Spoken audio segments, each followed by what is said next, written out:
ceasefire between Israel and Iran is in effect again. It's hard to keep up minute by minute, but there was a lot of back and forth overnight after President Trump accused both countries of violating that deal.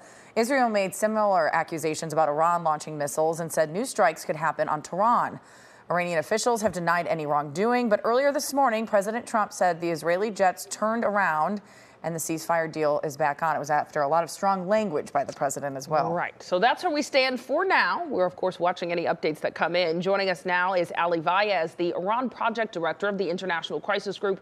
Thank you so much for joining us this morning. My pleasure. What are you making of all these developments? I know they're hard to keep up with, but are you getting a sense of where things stand right now?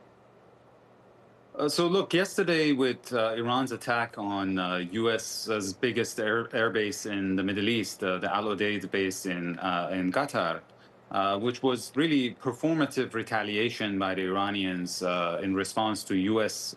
striking Iran's nuclear facilities, I think provided an off-ramp from this conflict, which thankfully President Trump took.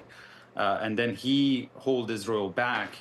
He decided to hold Israel back because the continuation of this conflict always had the risk of its expansion. And the fact that Iran started firing missiles across the Persian Gulf into the territory of U.S. allies in the Gulf states really signaled that if this continued, it would be disastrous, not just for the region, but also for the global energy markets. And thankfully, the president, I think, did the right thing of pulling the plug on further escalation. The question now is whether this ceasefire is stable, whether the Iranians would be willing to get back to the negotiating table and find a more sustainable solution to the nuclear crisis between Iran and the U.S. Well, it's all a calculation now, right, between each of these countries. This really could end up, though, addressing deeper issues. If we can have the ceasefire stay in place. Can you talk about that a little bit? Yeah, look, we have a similar situation now in Lebanon, that there is a ceasefire that both sides agreed to in December, but Israel continues bombing Lebanon every now and then. Now, the difference with Lebanon is that Hezbollah there has been really degraded and is really not able to respond, but Iran still has the ability to continue engaging in this tit-for-tat, which is, again, disastrous for both sides and has the possibility of escalating. Already 600 civilians on the Iranian side, more than 24 Israeli civilians were killed. And so, again, this is in the absence of some kind of a diplomatic settlement, this ceasefire is certain not to last.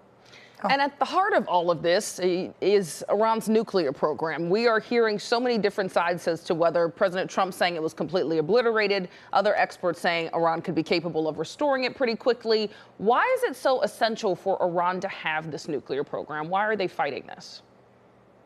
Well, look, this nuclear program has turned into the symbol of Iranian defiance. It's really not serving necessarily an energy purpose. Of course, Iran also didn't weaponize its nuclear capabilities, but it was using it primarily as leverage to try to get out from under U.S. sanctions. And talks were ongoing between the Trump administration and Iran, but Israel undermined them by taking military action.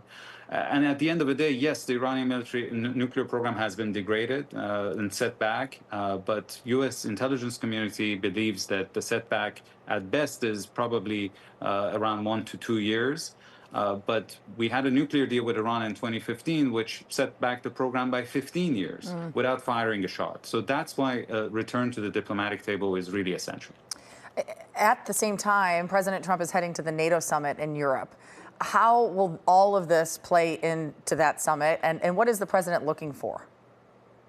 Well, I think the president is in a very strong position because he demonstrated that he has the credibility of when he threatens that if Iran either gets a deal or is going to get bombed, that is actually exactly what happened. And he also has the credibility for the first time since Donald Reagan being able to hold Israel back from pursuing policies that he believes are not necessarily in line with U.S. interests. And all of those things, I think, put him in a strong position at the NATO meeting to ask the European countries to contribute more to the collective defense of all NATO members. All right, Vaez, we appreciate your insight this morning. Thank you for being with us. My pleasure. Thank you for having me. Stay